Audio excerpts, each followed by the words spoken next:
Welcome to LTX classes. ఎవరైతే UPSC కానివ్వండి, APSC, టీజీపీఎస్కి prepare అవుతున్నటువంటి తెలుగు మీడియం అభ్యర్థులందరికీ కూడా ది హిందూ న్యూస్ పేపర్ చదివి అర్థం చేసుకోవడం కష్టం కాబట్టి మన ఎల్టీఎక్స్ క్లాసెస్లో ప్రతిరోజు కూడా ఒక డైలీ ప్రోగ్రామ్ అనుగా మనకి ది హిందూ న్యూస్ పేపర్ అనేటువంటిది తెలుగులో మనకి ఎక్స్ప్లెయిన్ చేయడం జరుగుతుంది. ఈ క్లాస్ వీడియోతో పాటు మీకు పీడిఎఫ్ కూడా ఉచితంగా ప్రొవైడ్ చేయడం జరుగుతుంది. వివరాల్లోకి వెళ్లే ముందు ఎవరైతే యూపీఎస్సికి ప్రిపేర్ అవుతున్నారో యూపీఎస్సి ఇన్ఫినిటీ అనేటువంటి ప్రోగ్రామ్తో మన ఎల్టీఎక్స్ క్లాసెస్లో ఈ యొక్క లైవ్ ప్లస్ రికార్డెడ్ ప్రోగ్రామ్ అనేటువంటి తీసుకురావడం జరిగింది. దీని యొక్క ముఖ్య ఉద్దేశం వచ్చేసి ఓవరాల్గా యూపీఎస్సి ఎగ్జామ్కి కావాల్సినటువంటి ప్రతి ఒక్క అంశం including prelims plus mains class room programme ఉంటుంది. అండ్ ఎన్సీఆర్టీ ఫౌండేషన్ కోర్స్ అనేటువంటిది కూడా ప్రొవైడ్ చేస్తారు యూపీఎస్సి ఇన్ఫినిటీలోనే. డైలీ కరెంట్ అఫైర్స్ క్లాస్తో పాటు పీడిఎఫ్ ప్రొవైడ్ చేయడం జరుగుతుంది. సీసాట్ క్లాసెస్ అండ్ అదేవిధంగా ప్రిలిమ్స్ టెస్ట్ సిరీస్తో పాటు మెయిన్స్ ఆన్సర్ రైటింగ్ ప్రోగ్రామ్ అనేటువంటిది కూడా ఉంటుంది. అంటే ఎవరైతే యూపీఎస్సికి ప్రిపేర్ అవ్వాలనుకుంటున్నారో వారందరికీ కూడా ఇంట్లో కూర్చొని మీ యొక్క ప్రిపరేషన్ అనేది కంటిన్యూ చేసుకోవచ్చు. ఈ క్లాసెస్ అనేటువంటి హైబ్రిడ్ మోడల్లో జరుగుతాయి. అంటే live class plus recorded videos అవైలబుల్గా ఉంటుంది.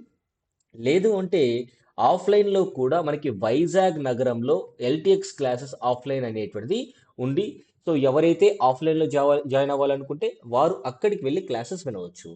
నౌ ఈ యొక్క కోర్స్ కంప్లీట్ ఫీజు వచ్చేసి 64,000 రూపీస్ మాత్రమే.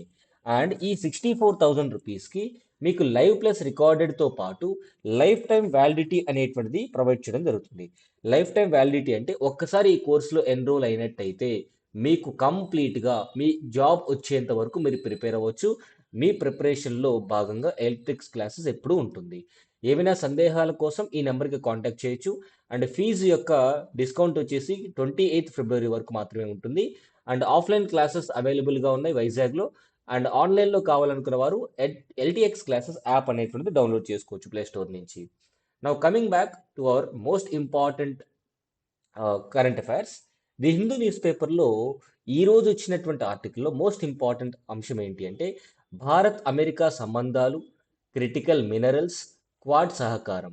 అసలు క్రిటికల్ మినరల్స్ అంటే ఏంటి? సాధారణంగా మనం చూడండి హాస్పిటల్లో క్రిటికల్ కేర్ అంటూ ఉంటాం. లేదంటే ఒక వ్యక్తికి చాలా క్రిటికల్గా ఉంది అంటాం. అంటే అత్యవసరమైనటువంటి పరిస్థితి. అండ్ ఇక్కడ మీరు కాంటెక్స్ట్లో చూస్తే అత్యవసరమైనటువంటి మినరల్స్ వాటినే మనము క్రిటికల్ మినరల్స్ అంటాం. దాదాపుగా ఒక 15కు పైగా కొన్ని మినరల్స్ అనేటువంటివి దేశం యొక్క అభివృద్ధిలో తోడ్పడుతూ ఉంటాయి. అసలు క్రిటికల్ మినరల్స్కి దేశానికి సంబంధం ఏంటి అంటే ఉదాహరణకి నికెల్ కానివ్వండి, కోబాల్ట్ కానివ్వండి, జిర్కోనియం కానివ్వండి, అదేవిధంగా గ్రఫైట్ కానివ్వండి. సో ఓకేనా. సో వెనాడియం కావచ్చు. ఇలాంటి కొన్ని మినరల్స్ అనేటువంటివి ఎలక్ట్రానిక్ రంగంలో, అదేవిధంగా ఏరోస్పేస్ రంగంలో, న్యూక్లియర్ రంగంలో అండ్ మోస్ట్ ఇంపార్టెంట్ డిఫెన్స్ రంగాలలో ఈ యొక్క మినరల్స్ అనేటువంటివి తయారీ విషయంలో యూజ్ చేస్తూ ఉంటారు. అంటే ఈ క్రిటికల్ మినరల్స్ అనేటువంటివి దేశం యొక్క భద్రత కోసం కావచ్చు, దేశంలో అభివృద్ధి కోసం కావచ్చు ఈ క్రిటికల్ మినరల్స్ అనేటువంటి యూజ్ చేస్తూ ఉంటాం. మీకు ఒక ఉదాహరణ చెప్తా. ఫర్ ఎగ్జాంపుల్ ఎలక్ట్రిక్ వెహికల్స్ అనేటువంటి విపరీతంగా ఎక్కువైపోయినాయి. ఎలక్ట్రిక్ వెహికల్స్ మనం యూజ్ చేసేటువంటి బ్యాటరీ ఖచ్చితంగా నికెల్తో నిండి ఉంటుంది. అంటే నార్మల్గా మనం బ్యాటరీస్ అనేటువంటివి కూడా నికెల్తో నిండి ఉంటుంది. సారీ లిథియం, నికెల్ కాదు లిథియం బ్యాటరీస్. సో ఈ లిథియం అనేటువంటిది కూడా మనకి క్రిటికల్ మినరల్లో భాగం. అలాంటి చాలా ఇంపార్టెంట్ మినరల్స్ అనేవి కేవలం కొద్ది దేశాల్లో మాత్రమే. అంటే దాదాపుగా 55% క్రిటికల్ మినరల్స్ యొక్క పరిమాణం కేవలం 15 దేశాల్లో మాత్రమే ఉన్నాయి. మరి 15 దేశాల్లో మాత్రమే 55% క్రిటికల్ మినరల్స్ ఉంటే మిగతా దేశాల యొక్క పరిస్థితి ఏంటి? ఆ అన్ని దేశాలు కూడా ఈ 15 దేశాల పైన ఆధారపడాల్సినటువంటి అవసరం అనమాట. ఎప్పుడైతే ఆధారపడుతుందో ఆ దేశం యొక్క పురోగతి అనేటువంటి తగ్గిపోతుంది.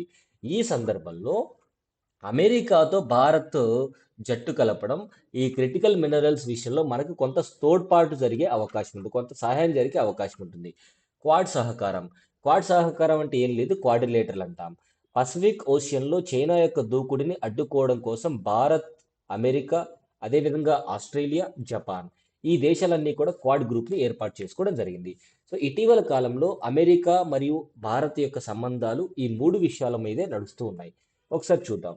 సిలబస్ పాయింట్ ఆఫ్ వ్యూ వచ్చేసి జిఎస్ పేపర్ 1 అంతర్జాతీయ సంబంధాల్లో భాగంగా మనము క్వాడ్, వ్యూహాత్మక భాగస్వామ్య, స్ట్రాటజిక్ పార్ట్నర్షిప్ అంటాం. ఆర్థిక దౌత్యం, వార్తల్లో ఎందుకు ఉంది అంటే భారత్ మరియు అమెరికా వాణిజ్య మరియు వ్యూహాత్మక సంబంధాలని బలోపేతం చేసుకోవడానికి కృషి చేస్తున్నాయి. ఇటీవల కాలంలో ట్రంప్ యొక్క చర్యల వల్ల ఏం జరిగింది అంటే 50% పన్ను విధించారు. తర్వాత 20% తగ్గించారు. మళ్ళీ ఈ ఇటీవల కాలంలో కొంత డిస్కషన్స్ అనేటువంటివి జరిగి 18% భారతదేశం పైన పన్నులు విధించారు. అంటే పన్నుల యొక్క విధింపు తగ్గుతూ వస్తుంది. అంటే భారత్ మరియు అమెరికా మధ్య చర్చలు అనేటువంటివి సఫలీకృతం అవుతున్నాయి అని చెప్పుకోవచ్చు.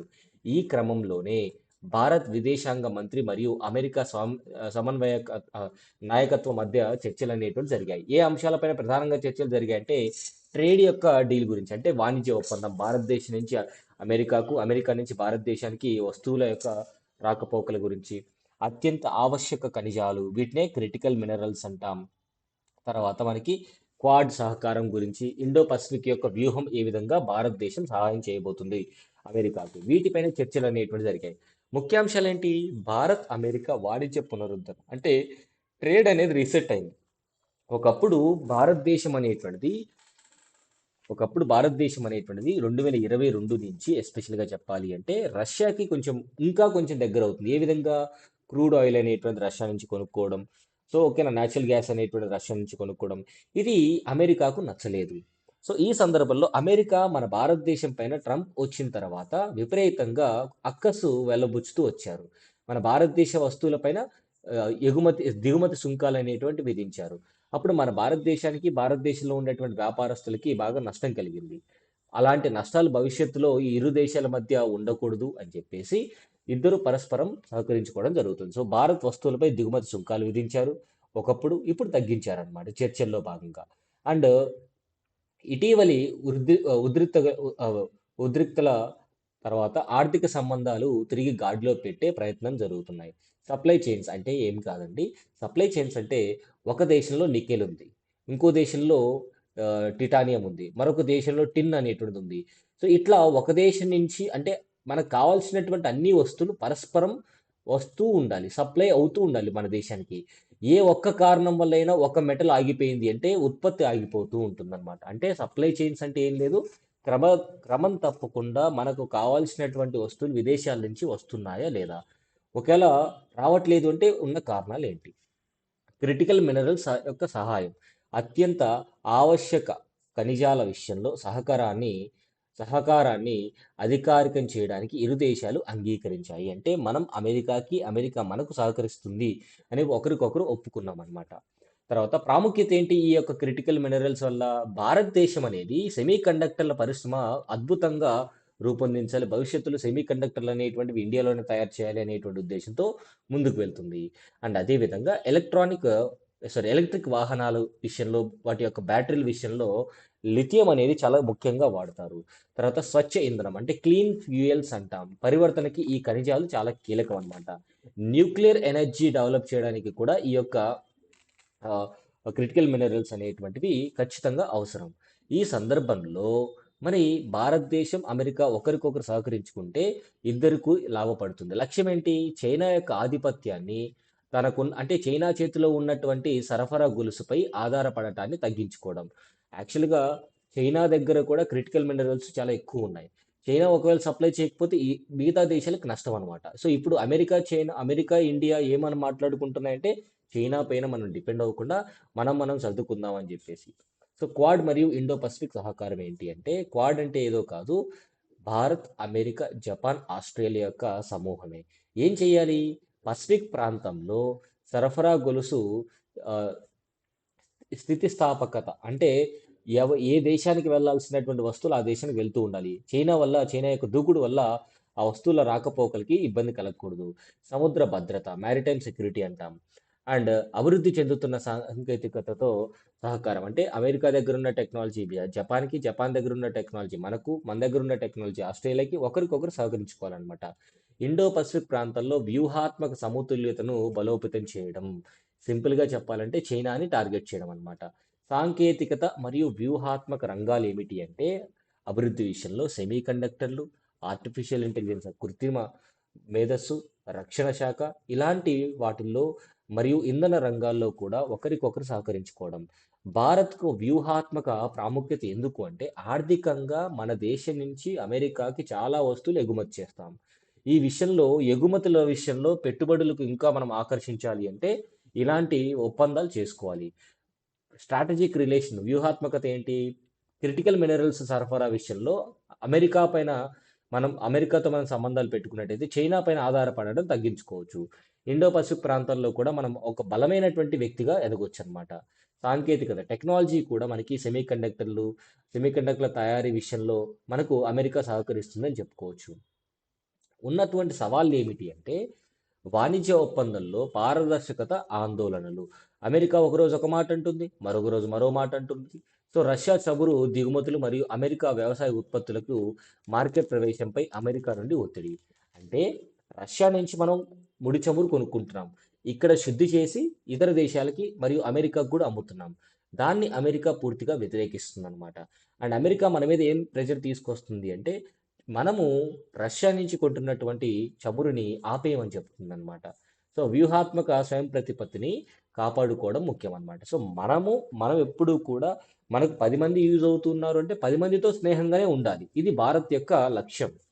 అండ్ భవిష్యత్ యొక్క కార్యాచరణ ఏంటంటే, సమతుల్య వాణిజ్య ఒప్పందాన్ని కుదుర్చుకోవడం. అంటే అమెరికా దగ్గరికి వచ్చింది కదా అని చెప్పేసి రష్యాను దూరం పెట్టకూడదు. ఎవరి యొక్క అవసరం వారితో ఉంటుంది. And vice versa also. And critical minerals సేకరణ విస్తృతం చేయడం. తర్వాత దేశీయ తయారీ రంగాన్ని బలోపేతం చేయడం. భాగస్వామ్యాన్ని పెంచుకుంటూ వ్యూహాత్మక స్వయం ప్రతిపత్తిని కాపాడుకోవడం లేదా కొనసాగించడం.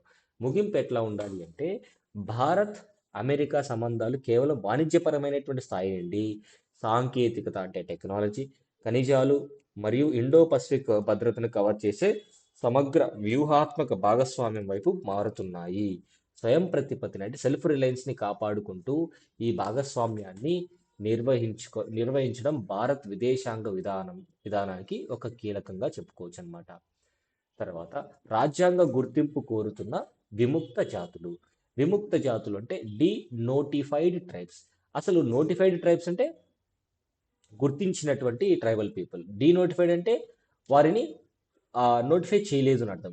ఏంటి ఇక్కడ సమస్య అంటే, బ్రిటిష్ వారు భారతదేశాన్ని పరిపాలించేప్పుడు 1871 సంవత్సరంలో కొంతమంది ట్రైబల్ కమ్యూనిటీస్ని వారు తరచుగా నేరాలు చేస్తున్నారు, నేరపూరితమైనటువంటి జాతుల వారు అని వారిపైన ఒక ముద్ర వేసి, ఎప్పుడు ఏ నేరం జరిగినా అలాంటి నేరం వీళ్ళే చేసి ఉంటారని చెప్పేసి తీసుకొచ్చి అరెస్ట్ చేసేవారు. ఆ చట్టాన్ని 1952లో స్వతంత్రం వచ్చిన తర్వాత ఆ చట్టాన్ని కొట్టివేసి వారందరినీ కూడా విముక్త జాతులుగా పరిగణించడం జరిగింది. అంటే ఖచ్చితంగా హ్యాబిచువల్ అఫెండర్స్ అంటాం. అంటే దొంగతనం అంటే ఇదిగో ఈ తెగ వాళ్ళే చేస్తారు. ఏ దొంగతనం జరిగినా వారిని తీసుకెళ్లి జైల్లో పెట్టడం ఇట్లా జరిగేదన్నమాట. ఎందుకు? ఆ జాతి వాళ్ళే ఇంకా.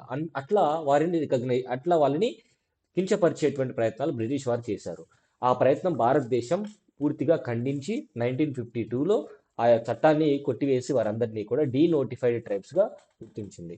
ఇప్పుడు ఉన్న సమస్య ఏమిటి అంటే, రాబోయేటువంటి లేదా చేయబోయేటువంటి జనాభా సెన్సస్ ఏదైతే ఉంటుందో 2027 సంవత్సరంలో ఈ డీనోటిఫైడ్ ట్రైబ్స్ అందరినీ కూడా గుర్తించి వారికి కూడా రిజర్వేషన్ల ప్రయోజనాలు కల్పించాలి.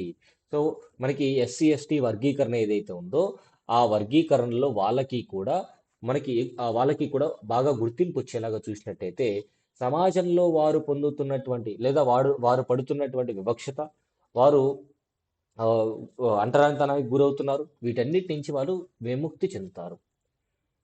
GS paper 1 and paper 2 Indian society మరియు పాలిటీ గవర్నెన్స్లో ఈ యొక్క ఆర్టికల్ చూసుకోవచ్చు. విముక్త డీనోటిఫైడ్ సంచార నొమాడిక్ అంటాం. అంటే ఎప్పుడూ తిరుగుతూ ఉంటారు, ఒక ప్రదేశంలో స్థిర నివాసంగా లేకుండా వెళ్తూ ఉంటారు. సెమీ నొమాడిక్ అంటే కొద్ది రోజులు ఒక ప్రదేశంలో ఉంటారు, తర్వాత మళ్ళీ వెళ్తూ ఉంటారు. సో ఈ కింది డిమాండ్లని లేవనెత్తాయి. ప్రత్యేక జనగణన వర్గం వారికంటూ గుర్తించాలి, ఒక సపరేట్ కాలం ఇవ్వాలి ఆ ట్రైబల్ పీపుల్కి. రాజ్యాంగ గుర్తింపు అనేది వారికి కల్పించాలి. అండ్ ప్రత్యేక రిజర్వేషన్లు, ప్రమోషన్లు అనేటువంటివి కూడా ఇచ్చినట్టయితే వారికి కొంత విముక్తి జరిగేటువంటి అవకాశం ఉంటుంది అని వారి యొక్క వాదన. బ్రిటిష్ పాలనలో ఇందాక నేను చెప్పినట్టు అంటే కొన్ని జాతులని క్రిమినల్ ట్రైబ్స్గా గుర్తించేసి ఒక ముద్ర వేశారు. 1952లో ఆ చట్టాన్ని రద్దు చేశారనమాట. దాంతో ఈ వర్గాలని విముక్త జాతులు లేదా డీనోటిఫైడ్ ట్రైబ్స్ అని పిలిచేవారు. అయినప్పటికీ సమాజంలో వీరిప్పటికీ సామాజిక వివక్షత, వెలివేత, సరైన వర్గీకరణ లేకపోవడం వంటి సమస్యలని ఎదుర్కొంటున్నారన్నమాట. ప్రధాన ప్రధానమైనటువంటి డిమాండ్లు ఏంటి వీరికి అంటే, వీరికంటూ ప్రత్యేక కాలం ఏర్పాటు చేసి జనగణనలో ఉంచాలి అని చెప్పేసి. రాజ్యాంగంలో ప్రత్యేక షెడ్యూల్ అనేది వీరి కోసం ఉంచాలి. ఉదాహరణకి ఇప్పుడు 6వ షెడ్యూలు, 5వ షెడ్యూల్. 5వ షెడ్యూల్ ఏమో ఎస్టీలకి భారతదేశం మొత్తం మీద కూడా. 6వ షెడ్యూల్‌లో ఎస్టీలకి కేవలం 4 రాష్ట్రాల్లో. వీళ్ళు కూడా ప్రత్యేకమైనటువంటి వారు కాబట్టి వీరికి ఒక ప్రత్యేకమైనటువంటి షెడ్యూల్‌లో గుర్తించాలి అని ఒక వాదన. ఎస్సీ, ఎస్టీ, ఓబీసీ పరిధిలో ఉపవర్గీకరణ అనేటువంటిది ఏ విధంగా అయితే చేశారో వారిని కూడా చేర్చాలి. సో సరైన కుల ధృవీకరణ పత్రాలు మరియు సంక్షేమ పథకాలకు వీరికి ప్రాప్తం కల్పించాలన్నమాట. ఇప్పటివరకు వాళ్ళకి అలాంటివి లేవు. విముక్త జాతులు ఎదుర్కొంటున్నటువంటి సమస్యలు ఏమిటి అంటే సామాజిక వివక్షత, గుర్తింపు పత్రాలు లేకపోవడం, ఆర్థికంగా చాలా పేదరికంలో అనుభవించడం, వారి చేతిలో భూమి లేకపోవడం, సంక్షేమ పథకాలు పరిమితమైనటువంటిగా మాత్రమే ఉండడం, పరిపాలన పరంగా ఎస్సీ, ఎస్టీ, ఓబీసీల్లో తప్పుడు వర్గీకరణ, డేటా లేకపోవడం వల్ల లక్షిత విధానాలు అంటే టార్గెటెడ్ పాలసీస్ రూపొందించలేకపోవడం. అంటే వారిని ఏ విధంగా భవిష్యత్తులో ముందుకు తీసుకెళ్లొచ్చు ఈ డీనోటిఫై ట్రైబ్స్ని అంటూ ప్రత్యేకంగా పాలసీలు ఏం లేవు. ఓవరాల్గా ఎస్సీ పాలసీ, ఎస్టీ పాలసీ ఇట్లా ఉంటాయి కానీ ఈ డీనోటిఫై ట్రైబ్స్ కంటూ ప్రత్యేకంగా ఏం చేశారు ప్రభుత్వం? ఏమీ చేయలేదు. ఎందుకు అంటే వారు ఎంతమంది ఉన్నారో జనాభా తెలియదు కాబట్టి. రాజ్యాంగం మరియు పరిపాలన పరమైనటువంటి సమస్యలు ఏంటంటే అసలు ముందు వారిని లెక్క పెట్టాలి ఎంతమంది ఉన్నారో. కొత్త రాజ్యాంగ షెడ్యూల్పై చర్చ జరగాలి. ఎస్సీ ఎస్టీ కేటగిరీలో ఉపవర్గీకరణ ఇటీవల సుప్రీంకోర్టు ఇచ్చినటువంటి మద్దతు ప్రకారం ముందుకెళ్ళాలి. ప్రాముఖ్యత ఏంటి అంటే సమ్మిళిత అభివృద్ధిని, ఇంక్లూజివ్ డెవలప్మెంట్ని నిర్ధారించుకోవచ్చు. సాక్ష్యాధారిత విధాన రూపకల్పనకు సహాయపడుతుంది. ఉదాహరణకి ఈ డీనోటిఫైడ్ ట్రైబ్స్ అనేటువంటి వాళ్ళు ఒక 1,00,000 మంది ఉన్నారనుకోండి. ఈ 1,00,000 మందికి ఎలాంటి చట్టాలు చేయాలి, ఎలాంటి వెల్ఫేర్ స్కీమ్స్ ప్రొవైడ్ చేయాలో క్లియర్ కట్గా మనకు ఉంటుందన్నమాట. సామాజిక న్యాయ వ్యవస్థను బలోపేతం చేయడం, భవిష్యత్ కార్యాచరణ వచ్చేసి ప్రత్యేక జనగణన, ప్రత్యేక సంక్షేమ పథకాలు అనేటువంటి వీరికి ప్రొవైడ్ చేయడం ఇట్లా ఉంటుంది. తర్వాత చట్టపరమైనటువంటి గుర్తింపు మరియు డాక్యుమెంటేషన్ ఉండాలి. విద్య మరియు జీవనోపాధి వారికి కల్పించాలి. అది ప్రభుత్వం యొక్క బాధ్యత అన్నమాట.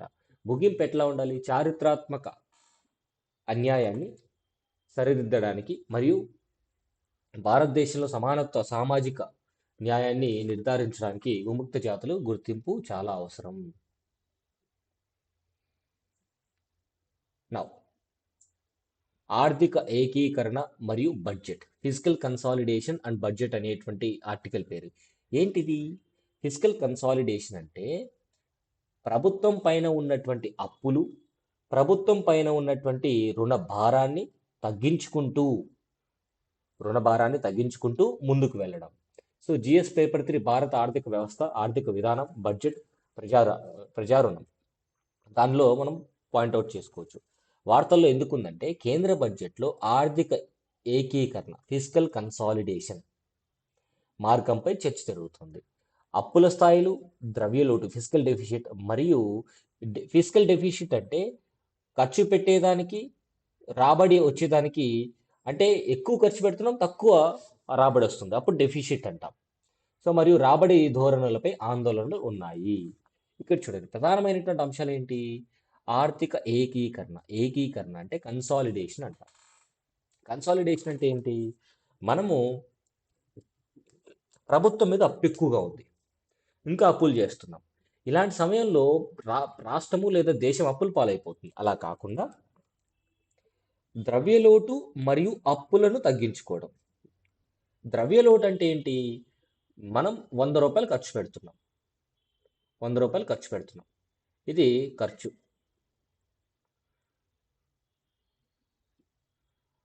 90 రూపాయలు రాబడి, అంటే 10 రూపాయలు ఫిజికల్ డెఫిషిట్ అంటాం. Physical deficit. అంతకుముందే మనకి 50 రూపాయలు అప్పు ఉంది, అంతకుముందు 50 రూపాయలు అప్పు ఉంది. సో ఇప్పుడు అప్పును తగ్గించుకుంటూనే ఫిజికల్ డెఫిషిట్ని కూడా తగ్గించుకోవాలి. అప్పుని ఎంత తగ్గించుకుంటే బాగుంటుంది? 50 రూపాయలు ఉన్న అప్పు 30 రూపాయలకు తగ్గించుకుంటే బాగుంటుంది. 10 రూపాయలు ఉన్న ఫిజికల్ డెఫిషిట్ 5 రూపాయలకు తగ్గించుకుంటే బాగుంటుంది. అంటే ఒకవైపు అప్పు తగ్గించుకుంటూనే ఫిజికల్ డెఫిషిట్ కూడా తగ్గించుకోవాలి. ఫిజికల్ డెఫిషిట్ అనేది డే టు డే అనమాట. సో ఇట్లా స్థూల ఆర్థిక స్థిరత్వానికి అంటే మ్యాక్రో ఎకనామిక్ స్టెబిలిటీ ఇది అవసరం కూడా. బడ్జెట్ ప్రాధాన్యతలు ఏంటి అంటే మూలధన వ్యయం. అంటే ఎప్పుడైనా సరే డబ్బు అనేది ఎక్కడ ఖర్చు పెట్టాలి? పెన్షన్లకి, వీటికి, వెల్ఫేర్ స్కీమ్స్‌కి కాదు. లాంగ్ రన్‌లో భారతదేశానికి బాగా రాబడి వచ్చేటువంటి అంశాలపైన. ఉదాహరణకి రోడ్ల పైన, వంతెనల పైన. సో ఇతర డ్యామ్‌లు, బ్యారేజ్‌లు ఇట్లా నిర్మించినట్టయితే ప్రభుత్వానికి లాంగ్ అంటే ఇప్పుడు ఖర్చు పెట్టినప్పటికీ భవిష్యత్తులో రాబడి వస్తుందన్నమాట. మౌలిక సదుపాయాల ఆధారిత వృద్ధి వ్యూహం చాలా ఇంపార్టెంట్. దాన్నే క్యాపిటల్ ఎక్స్‌పెండిచర్ అంటాం. ఏంటి ఆందోళనలు? పన్ను రాబడిలో మందగమనం. ప్రభుత్వం ఆశించినంత పన్ను రావట్ల. మరోవైపు ఒకప్పుడు తీసుకున్నటువంటి అప్పుకి వడ్డీ ఎక్కువ చెల్లించాల్సి వస్తుంది. అధిక ప్రభుత్వ రుణము.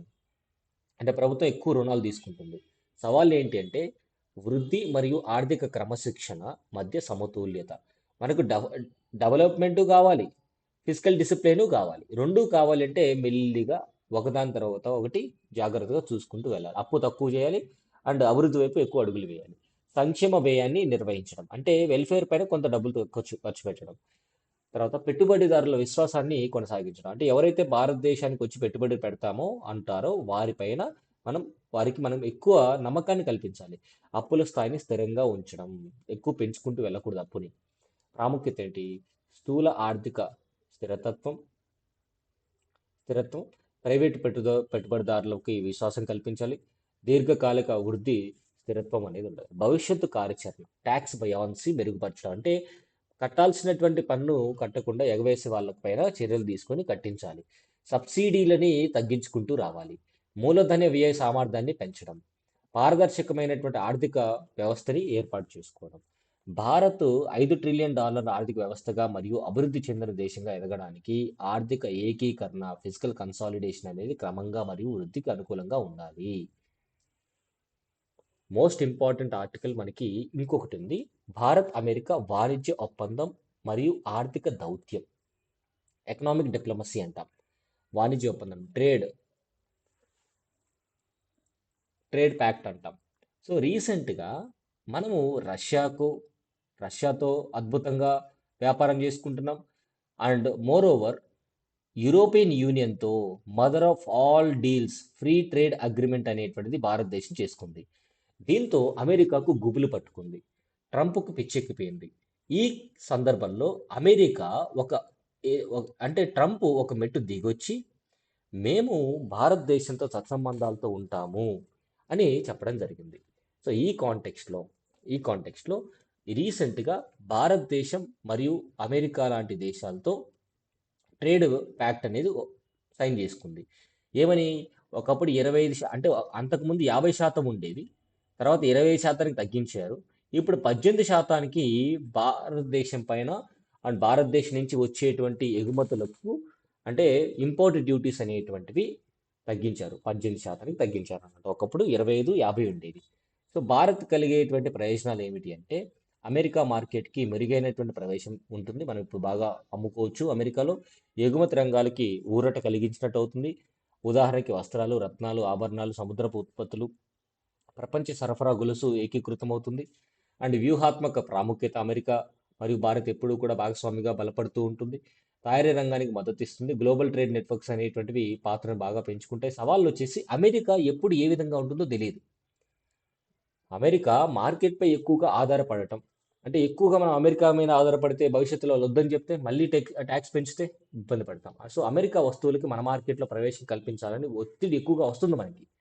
ఉదాహరణకి వాళ్ళ డైరీ ప్రోడక్ట్స్ కానివ్వండి, ఇవన్నీ కూడా పాల ఉత్పత్తులు. సో దేశీయ పోటీతత్వాన్ని పెంచుకోవడానికి వారు పెంచుకోవాల్సిన అవసరం.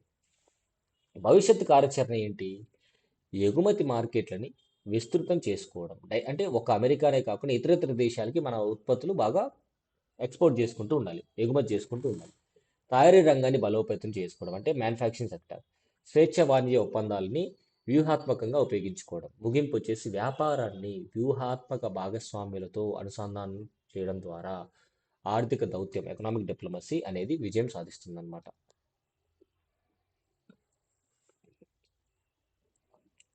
ఇది ఒక అద్భుతమైనటువంటి ఆర్టికల్గా చెప్పుకోవచ్చు. మెటా అంటే ఫేస్బుక్ మనం వాడతాం కదా. మరియు వాట్సాప్ జ్యుడిషియల్ అల్టిమేటం. ఏంటి meta and WhatsApp judicial ultimatum అంటే ఏం అర్థం చేసుకోవాలి ఇక్కడ? ఇక్కడ ఒక స్టోరీ చెప్తాను చూడండి. 2021 సంవత్సరంలో మనకి ఫేస్బుక్ అనేది ఉంది. వీరు వాట్సాప్ని కొనుగోలు చేశారు. సో వాట్సాప్ అనేది ఒక సామాజిక మాధ్యమం, సోషల్ మీడియా ప్లాట్ఫామ్ అంటాం. ఫేస్బుక్ కూడా ఒక సామాజిక మాధ్యమం. ఇప్పుడు ఫేస్బుక్ వాట్సాప్ని కొనేస్తుంది. అప్పటికే వాట్సాప్ యూజ్ చేస్తున్నటువంటి యూజర్స్ ఉన్నారు. ఎప్పుడైతే ఫేస్బుక్ వాట్సాప్ని కొనేసిందో ఈ యూజర్స్ యొక్క డేటా అంతా కూడా ఫేస్బుక్కి వెళ్ళిపోయింది. మరి ఎవరి యొక్క సమ్మతి తీసుకున్నట్టు?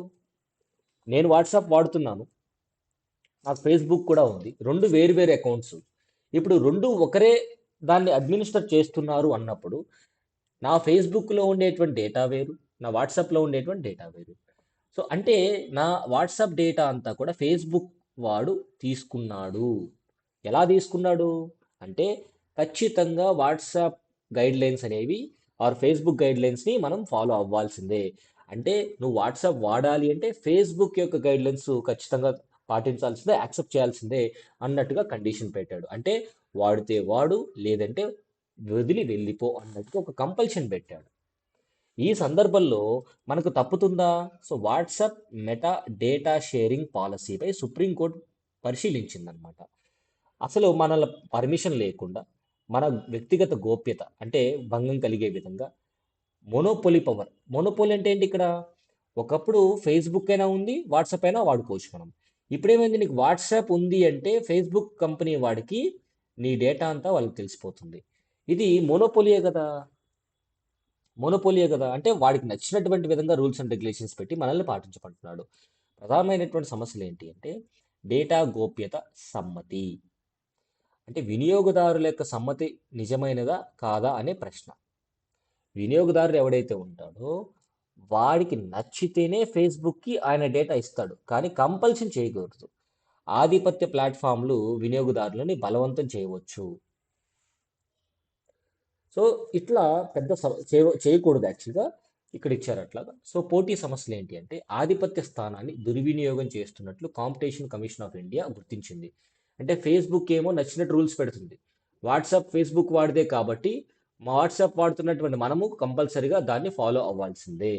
వినియోగదారులకు ప్రత్యామ్నాయాలు లేకపోవడం, ఆర్థిక వనరుగా డేటా. ఇక్కడ ఫేస్బుక్లో మన కాంటాక్ట్స్ ఏమి పెట్టుకోం కదా మనం. ఉదాహరణకు చెప్తాను చూడండి. మీకు నాకు ఫేస్బుక్ ఉండొచ్చు, కానీ నా ఫేస్బుక్లో నా వాట్సాప్లో ఉండే కాంటాక్ట్ల పేర్లందరూ నా దగ్గర ఎవరెవరు ఫోన్ నెంబర్లు ఉన్నాయో అది ఫేస్బుక్ వాడికి తెలియదు. అలాగే వాట్సాప్లో ఉన్న ఇన్ఫర్మేషన్ ఫేస్బుక్లో ఉండదు, ఫేస్బుక్లో ఉన్న ఇన్ఫర్మేషన్ వాట్సాప్లో ఉండదు. ఇప్పుడు ఏమైంది, ఫేస్బుక్ కూడా వాట్సాప్ని కొనేసిన తర్వాత ఆ యూజర్స్ కూడా ఫేస్బుక్ యొక్క గైడ్ లైన్స్ని ఫాలో అవ్వాల్సి వచ్చింది. అంటే ఫేస్బుక్కి ఇప్పుడు మన వాట్సాప్ కాంటాక్ట్లు ఎవరెవరు ఉన్నారో మొత్తం తెలిసిపోతుంది అనమాట. ఇది మనకు వేరే ఆప్షన్ లేదు. అంటే అంటే వాడి దగ్గర మన సమాచారం, వ్యక్తిగత సమాచారం, చాలా ఇంపార్టెంట్ సమాచారం ఫేస్బుక్ వాడి దగ్గర ఉంది. సో వైపు మారుతుంది అనమాట. వినియోగదారుల డేటా ఎవరికి చెందుతుంది మరియు ఎవరు లాభపడుతున్నారు? సో మన డేటా అంతా కూడా ఫేస్బుక్కి వెళ్ళిపోతుంది. ఫేస్బుక్ వాడు అడ్వర్టైజ్మెంట్లు అంతా వేసుకొని హ్యాపీగా డబ్బులు సంపాదించుకుంటున్నాడు. చట్టపరమైన అండ్ నిర్ణయ నియంత్రణ సందర్భం. So digital personal data protection act అనేది భారతదేశం తీసుకురాబోతుంది. సో పోటీ చట్టం మరియు డిజిటల్ మార్కెట్లు, సమాచారంలో కూడినటువంటి సంపద, ఇన్ఫార్మ్డ్ కన్సెంట్ అనేది కంపల్సరీగా సుప్రీంకోర్టు దృష్టి పెట్టింది. అండ్ విస్తృత ప్రభావాలు ఏమిటి అంటే బిగ్ టెక్ కంపెనీస్ నియంత్రణ ఎక్కువగా ఉంటుంది. డేటా సావర్నిటీ అంటే మన యొక్క సమాచారానికి ఒక ఒక పట్టున దాన్ని ఏమంటారు, రక్షణ లేదు. డిజిటల్ ఆర్థిక వ్యవస్థలు వినియోగదారుల రక్షణ చాలా ముఖ్యం. ఎందుకంటే మన మన దగ్గర ఉన్నటువంటి ఫోన్ నెంబర్లే ఫేస్బుక్ వాడికి ఫుల్ పవర్ అన్నమాట. తర్వాత బలమైనటువంటి డేటా రక్షణ అమలు కావాలి, పారదర్శకమైనటువంటి సమ్మతి నిర్మాణం ఉండాలి. సో డిజిటల్ ప్లాట్ఫామ్లు కోసం పోటీ నియంత్రణ. తర్వాత ముగింపు వచ్చేసి ప్లాట్ఫామ్ ఎకానమీలో ఆవిష్కరణ, గోప్యత, పోటీ మరియు వినియోగదారుల హక్కులను సమతుల్యం చేస్తూ భారతదేశం యొక్క అభివృద్ధి చెందుతున్నటువంటి డిజిటల్ గవర్నెన్స్ ఫ్రేమ్వర్క్ను ఈ కేసు ప్రతిబింబిస్తుంది. ఇది సుప్రీంకోర్టు ఏం చెప్పింది అంటే అంటే భారతదేశంలో ఉన్నటువంటి రూల్స్ ఫాలో అవ్వకపోతే భారతదేశాన్ని వదిలి వెళ్ళిపోండి అనేటువంటి ఒక ఆప్షన్ కూడా ఈ ఫేస్బుక్ వారికి ఇవ్వడం జరిగిందనమాట. సో దీన్ని మనం దృష్టిలో పెట్టుకొని సో ఇట్లా యూపీఎస్సీ పాయింట్ ఆఫ్ లో నేర్చుకుంటూ ఉండాలి. Thank you so much. Have a nice day.